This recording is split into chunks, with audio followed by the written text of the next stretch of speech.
Hey, what's going on, people? Today, I am going to go over my body paint shoot with Wxld Lotus.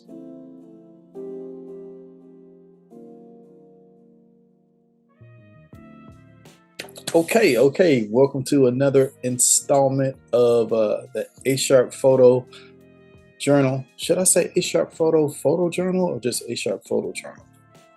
A Sharp Photo Journal is catchy. All right, so we'll go with that. So this was before the pandemic. This was the last type of session like this that I've done in a while, and I actually want to do a lot more. I love doing it. It's one thing to do nude work. It's another thing for when you paint somebody, it just puts it somewhere else because they turn into a statue, and they're this living statue that looks like, something that's sculpted, but it has the softness and the realness of a real body or a real person, because it is a real person. So I really enjoy doing that, and I'm trying to stretch and find different ways to do it, which kind of did with this shoot. So let's pull up some images and take a look at it now. Okay, so I like this one. You see the paint. The paint is just perfect. I do think some people miss it on black or brown bodies, because with the gold, it could almost be their skin tone. Almost.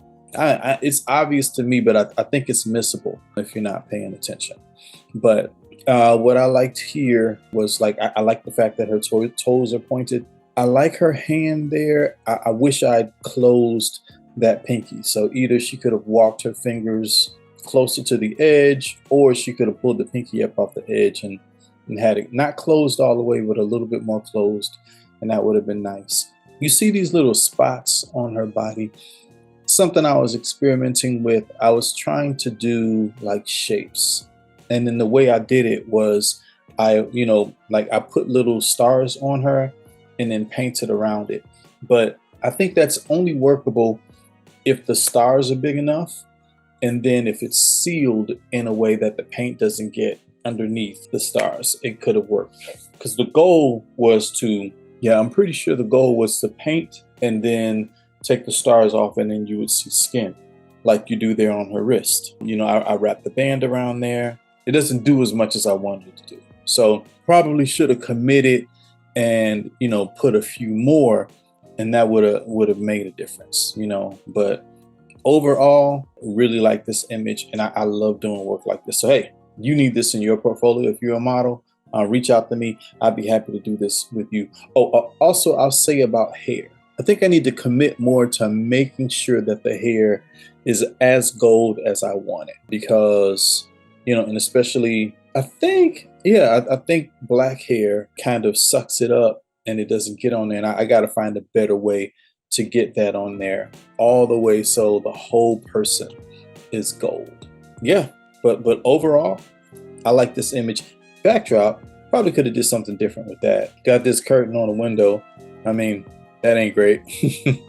But this happens to me, as an artist. I'm so focused on my subject that I forget that I'm not just shooting the subject, I'm actually shooting the whole image. So I got to take in all of that and make all of that look like something. So, all right, next. So this is great, because this pulls in two of my favorite things. So one, you got the metallic body paint, and then two, you have levitation, which is great. And I try to do levitation a little bit different than a lot that I've seen. Some people do it great, but a lot of people just really have somebody lay on a table or sit on a chair, and then they do the trick, but it looks like this person is laying on a table in the air or sitting on a chair in the air. And to me, that doesn't really make sense. So I really try to arrange the model so that once you do the trick,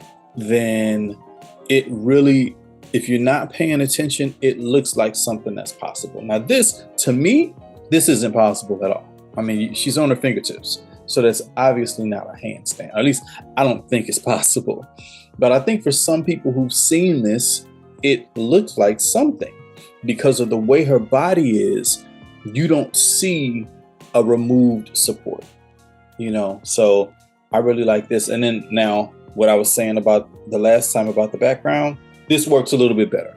That background is interesting. It's a little prominent, so this probably could have, I think I liked that at the time, so I didn't think about it.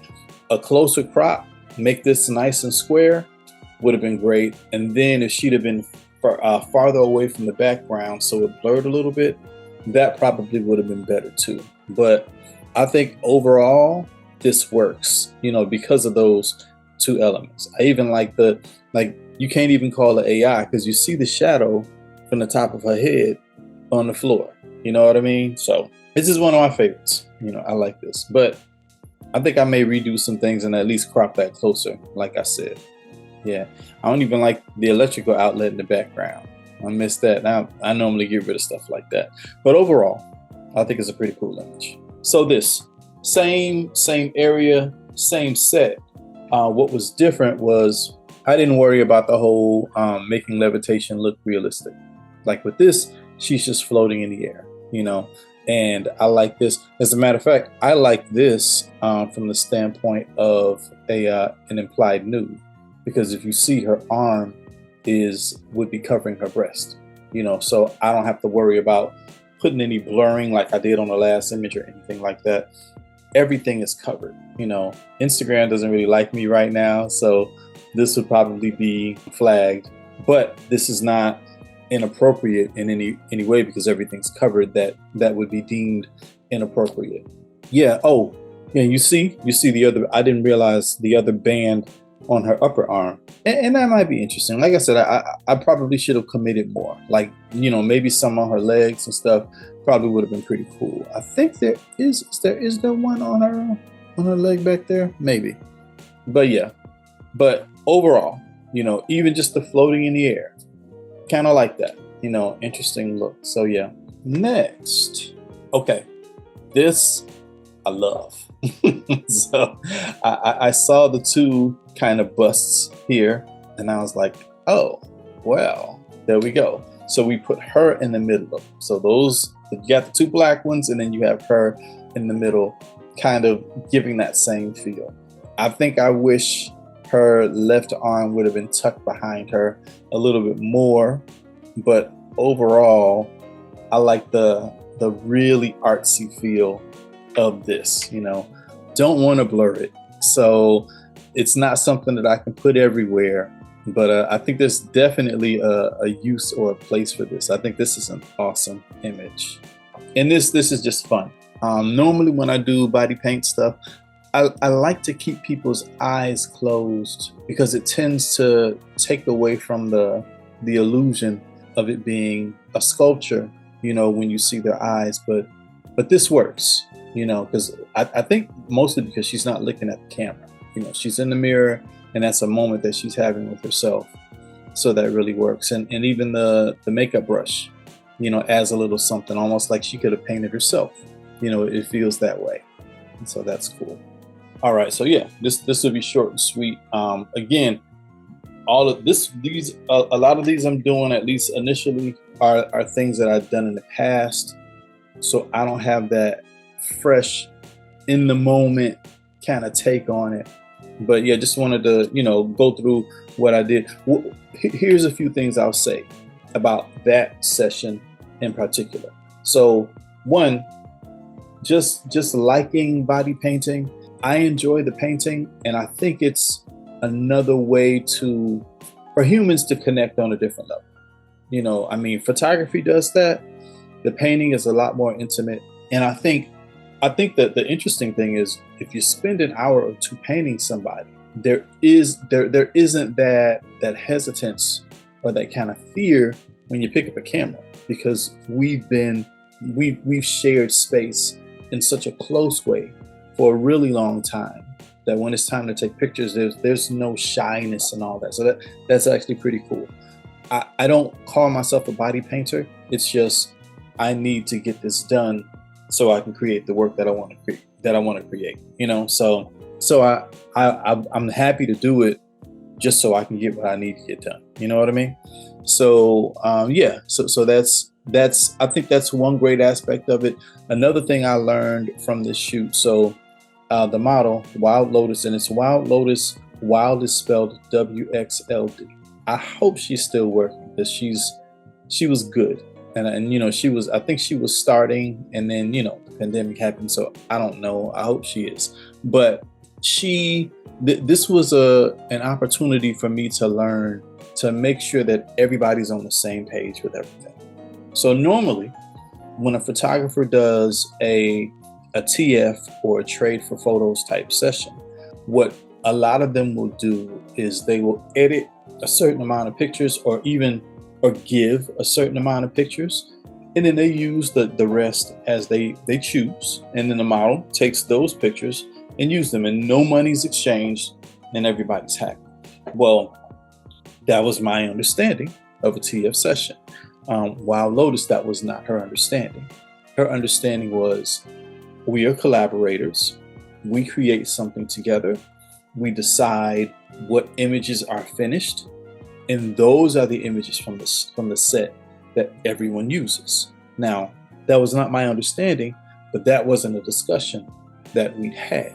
So because of that, afterward, when I would release pictures that she didn't have, she didn't like that, because she had a different understanding of what pictures were supposed to be in the public eye.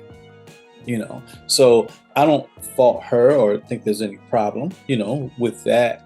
Whatever you think, or however you think things should go, it's okay if you're both on the same page. You know what I mean? So had we had a discussion about that, either I would have moved in a different direction towards her, or maybe I could have told her, no, this is the way it is, and maybe she would have changed her mind.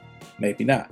But because we didn't have that conversation, you know, we had some complications, you know. So I would make sure, as a creative on either side of the aisle, that you're really clear about how the whole thing's going to go, on the front end, on the back end, what boundaries are. Have all of these conversations, so when you work, everything's great.